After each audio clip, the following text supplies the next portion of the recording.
sandwiches, weren't they? Yeah. I've been to a lot of conferences, and I just, you know, I get the sandwiches, like the bread, just like, it's like very dry. When I was like, man, these are some damn good sandwiches. So I'm hoping that you guys are feeling satiated with all the food, and now you're ready to hear Jim speak. So Jim is the creative director at Above the Fold. He's actually my second hire. And you know, I taught Jim a lot of stuff in the first year in terms of UI design and front-end development. But after that first year, he just completely eclipsed me. And he's just really amazing. He's got a lot of great pointers in terms of what you guys can do in terms of UI design. And you know, he's worked on dozens of startup and enterprise UI projects in the past. And you know, over the past 7 years, he's been really, you know, keeping up in the industry trends, and you know, has a lot of various experience in terms of what works, what doesn't. So without further ado, Jim O'Neill. Thank you very much, Joe. If I stand like this, can everybody hear me okay? Thumbs up. Awesome. Great. Hey, everybody. Thanks for coming out. As Joe said, my name's Jim. I'm the creative director at Above the Fold, which, if you were not aware, is a UX design agency that's actually right up in Central Square, just up the street. And we help software companies improve the design and user experience of their products. That's kind of our spiel. This is me on Twitter, in case you want to say hi that way. I'd love to hear from you. And I want to talk to you today about solving problems. That's what I do in my job. And I'm willing to bet it's what you guys do all day as well. What that actually looks like is, you know, different, obviously, for everybody.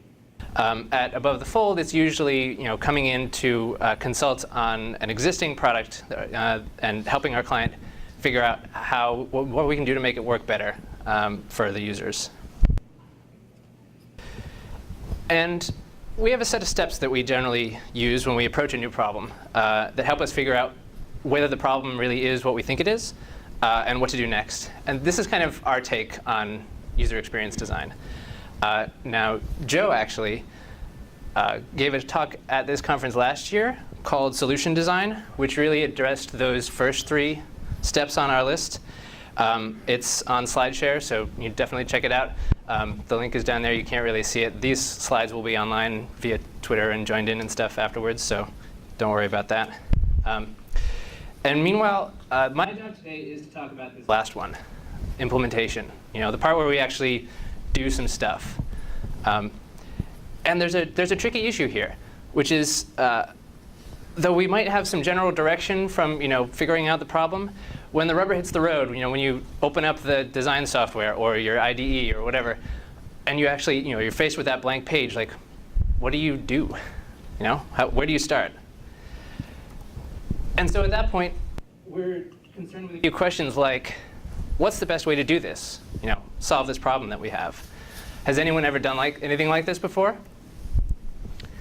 Assuming that the answer is yes, you know, what can we learn from those other instances that, you know, on a practical level will help us to design and build something that really works for our users?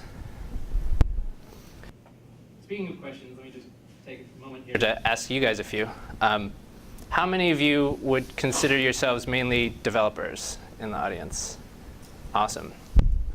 How many designers? Awesome as well. Anybody do something else? Cool. All right, so how many people would say that you know what a UI pattern is already? I'm not going to like call on you to define it for me or anything. Anybody want to give me some examples, though? That's totally cool. I brought a few of my own, so don't worry. But so has anybody been to a site like patterntab.com or UI-patterns.com, maybe the Yahoo UI pattern library? Oh, sure. Sorry. Yeah, not a problem. So those sites that I mentioned are you know, places where you can go look at, you know, what a UI pattern is and you know, see some examples for yourself. Now, what I mean when I talk about a UI pattern is a recurring solution that solves a common design problem. This is not limited to the user interface design world. In fact, the term was coined basically to deal with problems in architecture. But in the UI world, you know, sometimes we say this and we talk about a particular widget that you might find on a lot of websites, like say an accordion menu. And then sometimes we talk about something that's more general, like inline editing as a solution, which can take a variety of forms, depending on what you're trying to do with it, where you're using it.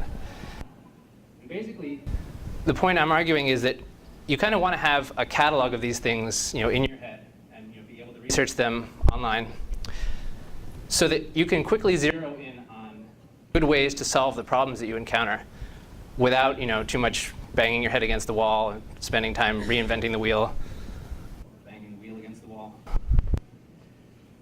The point of this talk is then, first, what do we mean when we talk about UI patterns, more specifically, and why do they deserve your attention? Second, I'm going to talk about some best practices for a few common patterns that we see all the time on the web. Some that have been around for a long time, some of them that are newly emerging. And finally, some inspiration for your own work, based on how other designers and developers are doing really cool things based on patterns that are creating some really great experiences on the web. So, why do we need to be talking about this? I mean, I know why I love using UI patterns in my work. They make it so that I hardly have to do any work at all. We were in the Twitter Bootstrap workshop yesterday, and it brought home to me again, like, everybody's already done all this stuff. There's a whole bunch of patterns that somebody's already coded up. You can just use them out of the box. Whether or not you want to do that, different story. But reusable solutions, they're great. It seems to make a lot of sense. But beyond just saving us time and effort when we go to do work, there are some other big things going on here, which gives us two big reasons to think about. Reason number one is this. The web is evolving, obviously, and so are the patterns that we use all the time on the web. This is especially true, though, in the world of smartphones and tablets. A lot of the things that you build on desktop are going to have to look and work significantly differently when you apply them to the smaller screen. And so as these patterns evolve, users' expectations are changing. And this is something that you need to have a handle on if you're making stuff that you actually want people to use. If you're just working on your own app for a long time and you're just immersed in it, it's really hard to keep current on these kind of changing expectations and understand where they're coming from. You tend to forget the rule that Jacob Nielsen, Mr. Usability, calls Jacob's Law, which is users spend most of their time on sites other than yours. I would argue that this is probably true of every site except Facebook. Well, they're surfing around on Facebook or on Twitter, Tumblr, Amazon, pretty much anywhere. And their understanding and their expectations of what's possible on a website is defined by their experience on all those other sites. And this is not even just in the consumer world. It's in the enterprise world too. My coworker Brian actually said it really well the other day. The VP who's buying your software is now also the guy who has an iPhone, and he's being exposed to what good design really is. So, as the web evolves and new best practices get defined, if you're not paying attention, somebody can come along and basically pull the rug out from under you. For example, I'm sure everybody's familiar at this point with pull to refresh. The pattern that you see in a lot of mobile apps where you basically pull down the top of a feed of information and tells the app to go fetch you some new content. Everybody, good. Lots of nodding heads. As a pattern like that gets more and more popular, if you're making a web app or a mobile app that would be perfect for, but you don't use it, then your users might use your app and expect to be able to do that. And if they can't, they get frustrated. I experience this all the time now. I actually have even a few apps on my desktop machine that use pull down to refresh. And so now I'm pulling down to refresh on everything. And it doesn't, obviously it doesn't work in most things. But it's getting to the point where it's just in my consciousness all the time. So once you have the user frustrated like that, because they can't do something they expect to do, as far as their goodwill is concerned, you're already in a hole. Because let's say the pattern of pulling down to refresh, it's now become a basic expectation, and you're not meeting it. So if you make some changes and you implement it and it works great, good. But now you're just only breaking even, What are you going to do now to go above and beyond that, to deliver it actually a good experience that gets you to that green area? The side note on this, Jared Spool, who's from User Interface Engineering, I said that right? He actually presented last year at this conference on this very topic, something called the Kano model. So you should definitely check that out if you haven't. And part of it, one of the main ideas is that delighters, those things that make it a really good experience that users love, over time they fade and become basic expectations on that line, as more and more sites and apps offer them. OK, so that takes care of kind of reason number one, the evolution of the web. Number two is that paying attention to these kind of UI patterns ultimately helps you avoid this. I think a lot of people use this as an example, so you may have seen it before. If you haven't, this is totally real. I did not make this up. You can go there and see it. Although if you go there now and see it and it plays noise or something while I'm talking, I will kick you out. I'm kidding. I'm not actually going to kick you out. But when I see lingscars.com, let's say, the first thing that I think, other than wanting to close my eyes, is we have a consistency problem, right? It's pretty extreme here, but to a lesser degree, the same problem can affect any website or application that you're building. Because hopefully, your business, whatever it might be, is evolving over time, adding new features, things like that. And paying attention to the patterns that you use keeps you from eventually ending up with this sort of sprawling wasteland of different unique UI patterns throughout your application or your suite of products. This has definitely been a concern for us at Above the Fold. We tend to work with clients long-term over years, and so we see these kind of patterns used and how they evolve over time. I'm sure in-house designers and developers, you definitely will deal with this as well. And it's not that we're trying to be inconsistent, right? Or that we don't think about it. It just kind of happens. As a designer, and probably as a developer too, you often really just want to solve the problem that you're working on specifically to that unique circumstance, whatever's going to work best.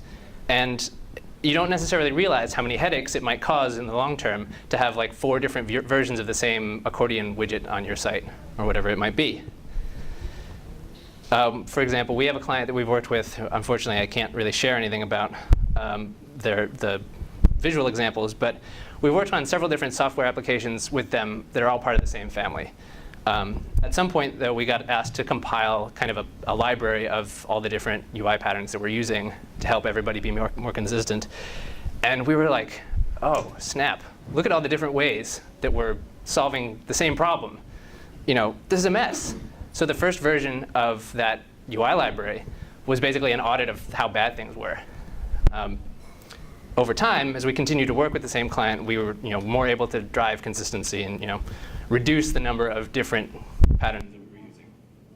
So now I'd say we're much better at thinking in a pattern-centric mindset, not reinventing the wheel.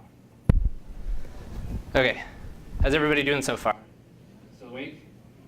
No food coming yet? So now I want to talk about 4 different common UI patterns that we see all the time, and about when they do and do not make sense. I want to do this by looking at some examples, good uses and bad uses, so we can explore what's going on and how we could make it work better. We're going to look at both web and mobile, which I've been talking about a bit. Although, let me pause for a second and say, I read a couple of things recently that I really agree with, which say that we shouldn't even be using the word mobile anymore to describe that experience. Because if you've got 7-inch tablets, you've got 10-inch tablets, you've got people who basically use them in their house, sitting on the couch. What does mobile even mean? So instead, let's say, we're going to look at patterns in several different common contexts that people find themselves in frequently these days, such as having a small screen, having no physical keyboard available, limited bandwidth, that kind of thing. And we see how the patterns are affected by those contexts. The focus is going to be on best practices, because everybody wants to get something out of this that they can immediately take away and use. But as with anything, when we talk about best practices, there is a little tiny which is, I'm sure you're familiar with. Just because something is a best practice doesn't mean it will work all the time. I'm sure everybody has internalized this. There will always be opportunities when you have to do the opposite, which brings me to my next little tiny caveat. Wait for it. The way that you will discover the times when it makes sense to do something unconventional is by talking to your users and watching what they really do, not what they tell you that they would do in some hypothetical situation. Still, best practices obviously exist for a reason. They're good starting points and they're good rules of thumb. When you're up against a problem and you're looking for a solution, it makes sense to turn first to these kind of design patterns and the best practices related to them.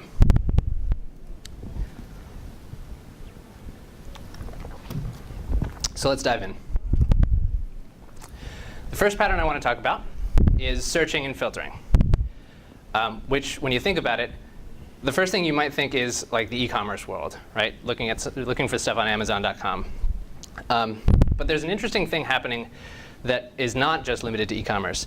We've entered an era where a lot of search, especially the big guys like Google, is getting very, very good, which means that more and more people are going to it first and coming to depend on it to do what they want. Teresa Neal, actually a designer who writes a lot about UI patterns, had a blog post pretty recently where she opened with a story about reading want ads in an actual real physical newspaper. And her reaction after a minute of looking at this thing was like, where's my search box? Like, why can't I sort by relevance or sort by price, highest to lowest? Like, this is really hard in meat space. That was me, not her, saying meat space. So we really come to depend on being able to do these things on the web, which makes it important to look at these. And even more interesting, tricky, and important when we have the constraint of only, let's say, 320 pixels wide to deal with. So for each of these patterns, we're going to start with what problem are we trying to solve? In this case, it's helping users to find what they're looking for quickly from a large set of unknown results. Basic pattern. I know you guys are familiar with this. We can just look at Amazon and see all these elements. You got the search bar at the top. You have the list of results down the center. You have sort of filters or facets on the left. And generally speaking, we have some sort controls, above the results. Pretty standard, right? Everybody knows how to use this. Of course, lots of people are bad at searching, which is why the search engine giants have been developing some improvements like spelling corrections. But the even bigger one is autocomplete. And building on those kinds of improvements, we're actually seeing a lot lately that sites and applications are improving their search functionality specifically to deal with small screens. And I really like it when those kind of improvements find their way back to the large screen versions as well. There's no reason why they shouldn't. So we see UI patterns such as putting a little clear button at the right-hand side of the search box so you can clear the search field just with one tap. Having your recent searches or your saved searches load by default underneath the search when you start searching as options. On the other hand, it's easy to spot cases where maybe a site has not made these kind of improvements. I know everybody rags on Craigslist already. They're not exactly known for their usability innovations, but it's frustrating, right, to get here and to see an instance where there's very little in the way of good sorting. The filters are hard to find and hard to access. You have to click on the little plus minus, and there's no clear button on the search bar. In fact, even Amazon, in their smartphone version of the website, last time I looked at least, doesn't have the little clear button either. It's surprising how much this stuff actually matters. Like every time I have to use this, I'm like, why? You're making me delete my own typing. And this is what I'm talking about. It's back to the Kano model. It's back to base expectations. That little button has become a basic expectation for everybody as they use this kind of experience on their mobile site. And this is not a huge deal. right? But it is annoying. It's just like when you log in to a website on your phone and they're not using the right input types, so you're like trying to enter your email address and then you have to hunt around for the @ symbol. None of these things are huge, but they're all little tiny points of friction that add up, and friction is obviously bad for usability. However, you do see a lot of good things coming from folks like Etsy.com, the marketplace for handcrafted goods. I know Jonathan Klein is speaking this weekend. He works at Etsy. There's another gentleman there named Dan McKinley who has a SlideShare presentation, linked down there again, where he talks about how they got rid of their search scoping dropdown, which is what you see here in their search experience. It lets users search inside a specific area of their site. They made a number of small improvements to their to replace the dropdown, rather, which kind of take interesting and different forms depending on whether you're on the large screen version or the smaller screen, or even their dedicated iOS app. So on the web, they build scoping into their autosuggest, which seems like a really nice, useful pattern.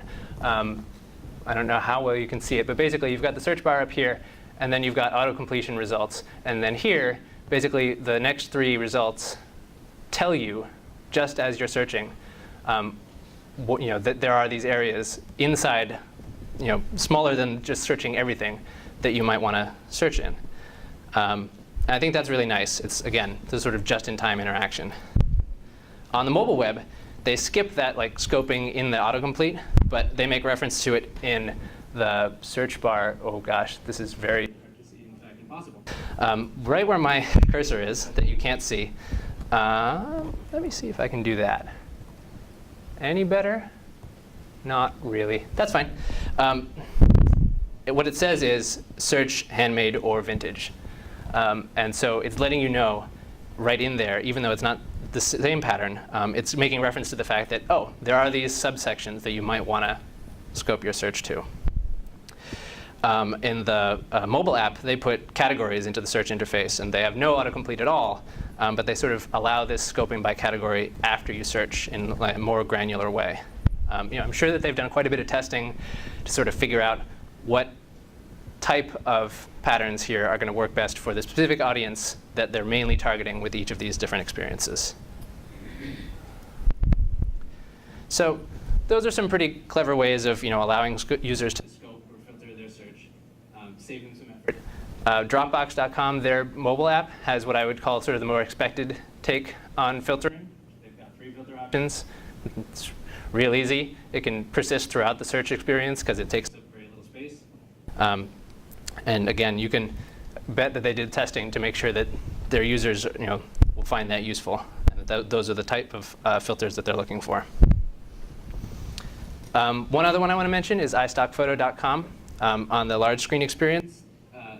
They're handling the same kind of upfront scoping and filtering of search results in what I think is a really cool way. We saw that Etsy got rid of their search scoping dropdown that happened ahead of the search because their users were ignoring it. iStockPhoto has integrated theirs into the search experience right here, into this field in what I think is a really cool way, visually and in terms of usability. I like this for 2 reasons. First, because I think that having the dropdown here at all really makes a lot of sense for iStockPhoto's users, where it wouldn't necessarily for Etsy's users. From my experience, I know that when I use iStock, and I think it's a lot for folks like designers who are coming here with a specific use in mind. I know when I get there, I need this to be a photo, or I need this to be a vector illustration, that kind of thing. Whereas on Etsy or with a lot of searches, I think you don't really care what category the thing you're looking for falls into. You just want to see everything that matches what you're searching. The second reason I like this is because the order that you see, the fields, matches the mental model of how I think about my search. I come here, and the first thing I think is I want to plug that keyword into the search. That's what I've got in my head. And then before I actually get all the way over to the right to the search box, the search button itself, I see that there's this menu here that reminds me, oh yeah, I probably want to scope down because I probably don't care about seeing audio results when I'm looking for an image. We at Above the Fold have copied this pattern a few times on client projects because we really like it. I want to move on, but let me just make reference quickly to Zappos for another good example of, on their mobile site, several sort of more complex search and filter patterns. You can see a couple examples here. I encourage you to check that out. There's kind of a lot going on, but it's neat and usable. So to round up on this, some best practices. You want to respect the user's effort, regardless of the platform or the screen size. Use autocomplete or autosuggest for searching whenever you can, whenever it's practical. You want to match your sort and filter options to the mental model of how users think about coming to the search. And one that's kind of obvious, you want to minimize the number of input fields and make good use when you can of sort of platform-specific controls, like iOS gives you a specific kind of drop-down menu already. You don't have to reinvent your own. OK, one down. How's everybody doing? Still good? Still awake? Anybody have questions at this point? I got time for like one or two. What's up? Oh, actually, can you wait till you get the mic? Then we'll pick it up on the video as well.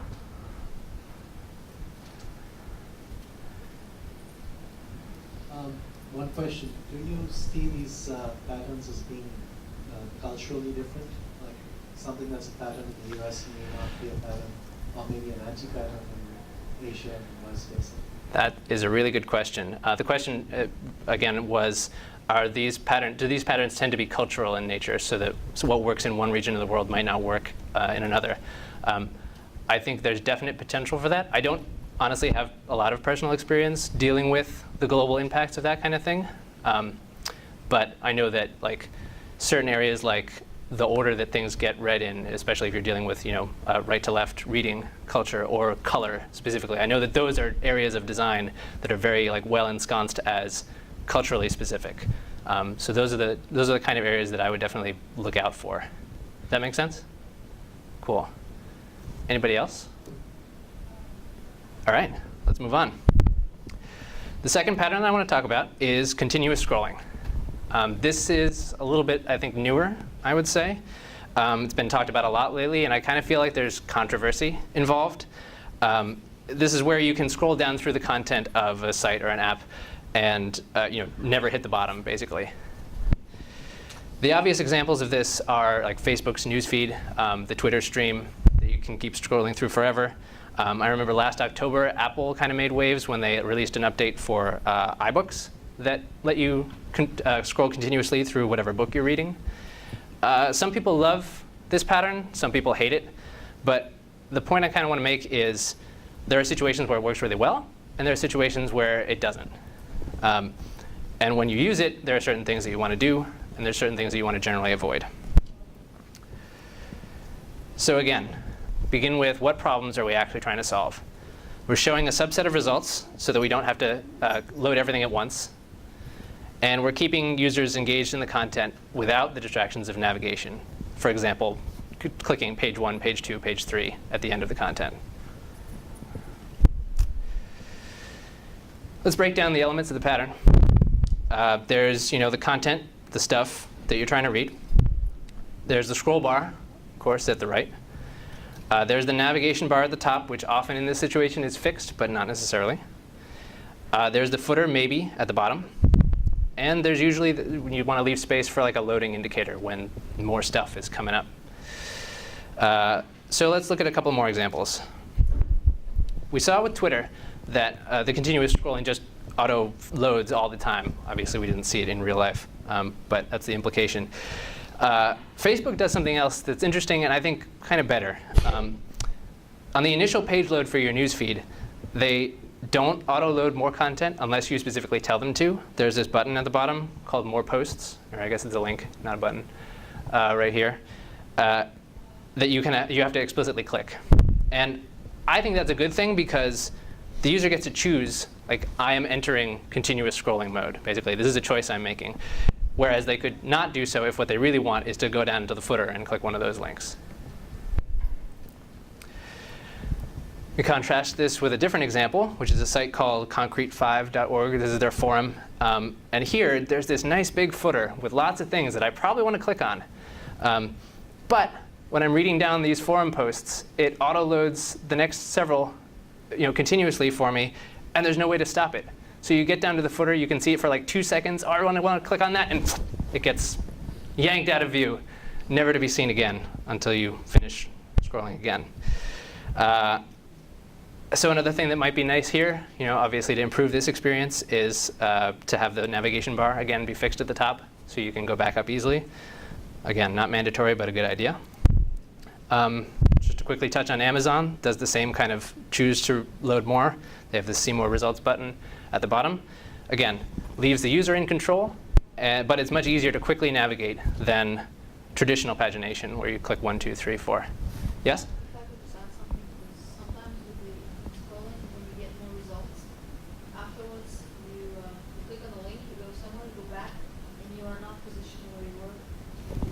That's a really good point. So the point was that sometimes when you're in this sort of continuous scrolling experience, if you click to go away and then you click the back button, what you would want is to be taken back to exactly where you were in the scrolling area of the page, but often that doesn't happen, which again makes it a pretty bad experience.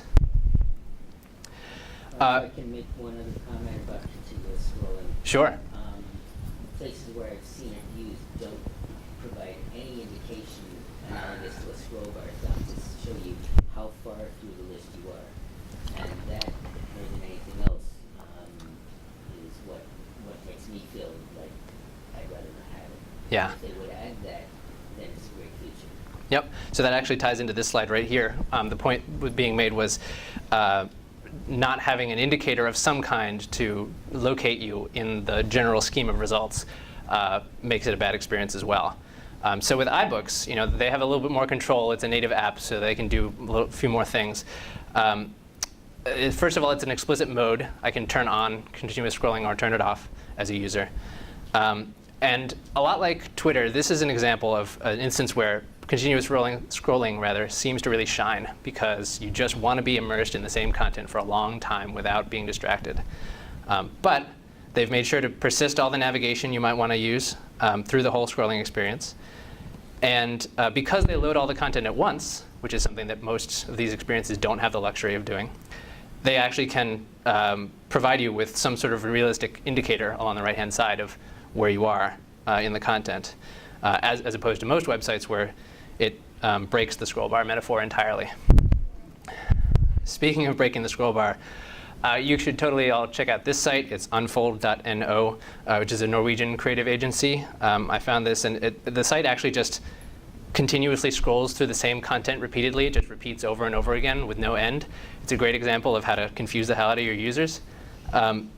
And it starts out with the scroll bar in the middle, and then it goes down to the bottom, and then it jumps you automatically back up to the top, and then it just keeps going and going and going.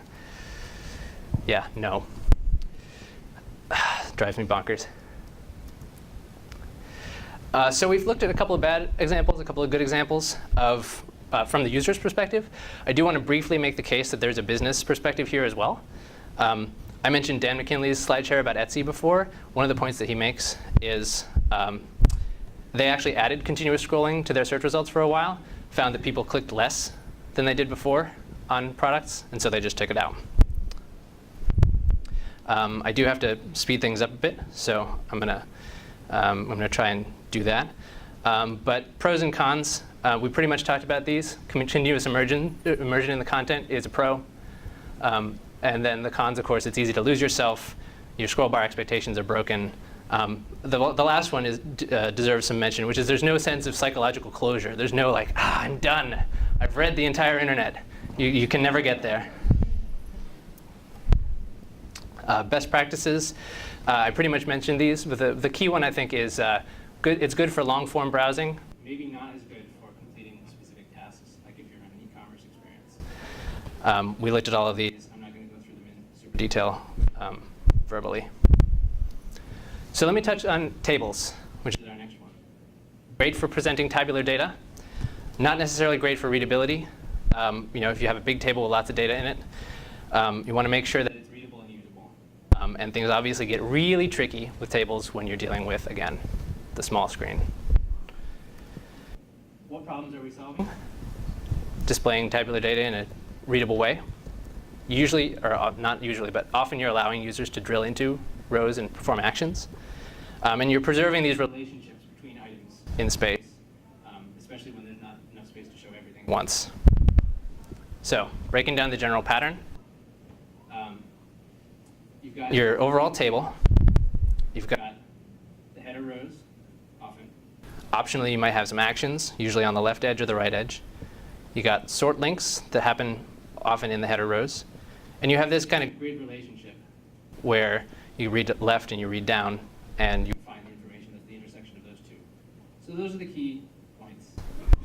There are a ton of patterns that you can use in designing tables to make them do what you want, make them usable, readable, and a good experience. I'm only going to touch briefly on most of these. But to look at an example or two, builditwith.me, you can scroll down this table. Gosh, that's hard to read. My apologies. Bring it up in your browser when you have a spare moment. It shows a lot of these aspects. When you're browsing down looking for what's in this case is collaboration partners for a project, the header stays fixed and it has the filter options right in there. But notice also that there are no column headers for the specific points of content. There's, again, really hard to see, but there's like 3 additional columns after this left one of content for each row. They've made the information easy enough to understand that it's clear that headers are not needed. And they have also made the decision that they don't need those headers to be able to be sortable independently. They have a single sort down at the bottom. Sort by newest first is what that says. I'm going to talk briefly about zebra striping because opinion is divided. Is this a good idea? Is it a bad idea? Most of the data I've seen kind of says it doesn't matter. If you're comparing zebra striping, which is alternating the row colors, to just having a thin horizontal line between rows to aid in readability. Task completion-wise, same amount of time to complete a task. Usability is basically the same. But there's a perceptive difference that was also measured. This is, again, from a study that I found in A List Apart. You can definitely find that online. Users tended to like the experience more of browsing a table that was zebra striped in colors. Subtle gray is particularly. Which made them think in retrospect, this is more user-friendly. I like this experience more. That kind of stuff makes a difference. So generally speaking, zebra striping of table rows gets a thumbs up. Wow, not a lot of zebra striping visible there, is there? Reminds you of the old walk back experience. Yeah, exactly. OK, selecting and performing actions on rows. Don't really need to talk much about Gmail, especially since you can't hardly see it. But selecting individual rows, one or more, lets you perform actions on them. Everybody likes this because everybody uses Gmail, so everybody's really familiar with it now. But it's an example of a very pervasive and effective pattern. But I do want to talk about Dropbox.com as kind of a bad example here. You can try to mimic more desktop-based conventions for selecting your table rows, but you have to be really careful. Dropbox.com wants so badly to be considered just like a desktop experience that they don't give me any checkboxes for selecting multiple rows in this table. What they do allow is selecting. Got it. The selecting by click. And it took me a long time to figure out that you could select multiple rows like this by shift clicking. So that was hidden functionality already. And the second part of this is, though, although you can do the shift click to select multiple, you can't do dragging your marquee to select multiple, which is the whole other half of the desktop experience that they're trying to replicate. So that's like breaking 50% of the expectations right there. You also have to click on them in the middle here, not on this area, because if you click on this, you drill right into the next folder, which, again, in desktop, you usually would double click, so breaking expectations. OK, real quick. The big problem, of course, with tables is when you get really small. It's like trying to view a sunset through a paper tube. And you have 2 bad options, basically. You either stay zoomed out, which makes the text really tiny, or you zoom in and you lose half the content. And this table is not even that big. Fortunately, though, a lot of smart people have been working on this problem. And there's 2 ones that I really like. My favorite is by David Bushell. He has a CSS solution that actually rotates the table 90 degrees on its axis. So you get this, which is it moves the header row to the left and fixes it and lets the rest of the table scroll. So that as you scroll to the right, you keep those horizontal relationships. There might be some situations in which this is not appropriate, but I think this does a great job of doing all of those things that you want to be doing with a table. The other solution I like for responsive design is by Filament Group, who's in Boston. And they give you a menu up in the top right, so that when the table collapses down to a small width, you can actually go here and open it to choose which columns you want to show. Again, giving the control back to the user in a really great way. And what I love about this is that you get the same experience on the large screen, because why wouldn't you? You still allow users to decide what they want to see. All right, your best practices, again, short on time, so I'm not going to go over them. You can see them in the slide later. The last pattern I wanted to talk about, which sounds like we have only a couple minutes for, is modal overlays versus popover overlays. People call these different things. Twitter Bootstrap uses popovers. So that's the word that I've zeroed in on. And again, for time's sake, I apologize that I'm going really fast through these. But I'm more than happy to talk later after the talk about anything that you want in regards to these patterns or others that you might see. So we're presenting just-in-time information to the user that doesn't belong in the regular content flow. And we're allowing the user to see contextual info that they might need that doesn't clutter up the basic UI. Modal windows are these ones, the ones that take over most of your screen. They often have a large area, often a darkened overlay behind them so that they fade out the content behind them. The word modal actually means you cannot interact with anything other than this window. They're very noticeable. They're clear. They can support a bunch of content in there. And they kind of provide their own sub-context while they keep you on the context of the larger page. However, they're also really intrusive. They just completely interrupt the user's flow. They're like those people who accost you outside the T asking for donations to nonprofit organizations. And they're like, do you have 2 minutes to help save babies from getting eaten by tigers? Or whatever. And you're like, no, close window. I apologize if anybody has done that for a job. You did a great job, I promise. So they break that context, which is annoying in a lot of cases. But they also, there are good points and good places to use them as well. They're good for instances where you have to do some action that's context independent, so it appears from multiple places. You can pop open the compose menu on Facebook from lots of different places. I'm going to skip a few examples.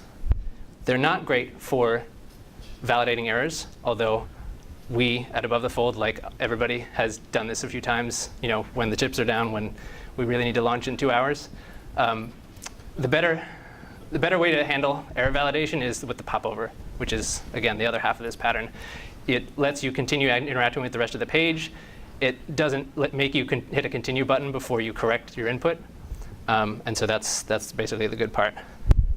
Popover, again, an overlay. It can take up plenty of space, which you have to be careful of, but it doesn't remove you from the context of the page. You can still interact with anything. Date picker being another example. I'm going to close out here so that I don't keep you all too late. Best practices, you can read these a little bit later. Popovers, modeless as opposed to modal is sort of the technical name, I would say. So to recap, we went over 4 different patterns, 3 of them in detail, 1 of them extremely rushed. And whether or not these are specifically relevant to your situation right now, hopefully you've gotten some inspiration for what you can do on projects that you're working on. So my takeaways for you are, think about the problem at first, which means think about the user. What are they really trying to do? What patterns can we use to help solve this problem for them? Be interested in how other people have solved similar problems. And be aware of users' basic expectations that they're coming in with from everything else that they do on the web. Finally, use these UI patterns to help you be consistent, but don't be afraid to push existing patterns farther. Maybe you'll come up with the next pull down to refresh, and then it'll be all over the web. In these slides, I have some other stuff to check out. including an ebook that you can get at 50bestux.com that Above the Fold published that has a lot of this information in case you're interested. Love to talk to you about that again. We're really proud of it. So thank you very much.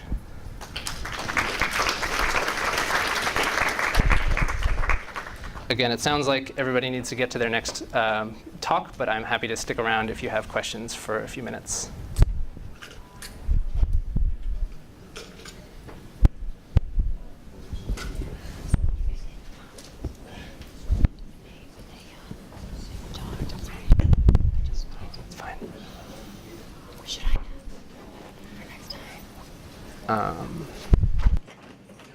Because I had already reminded myself to repeat what people said, so I was like, that's fine.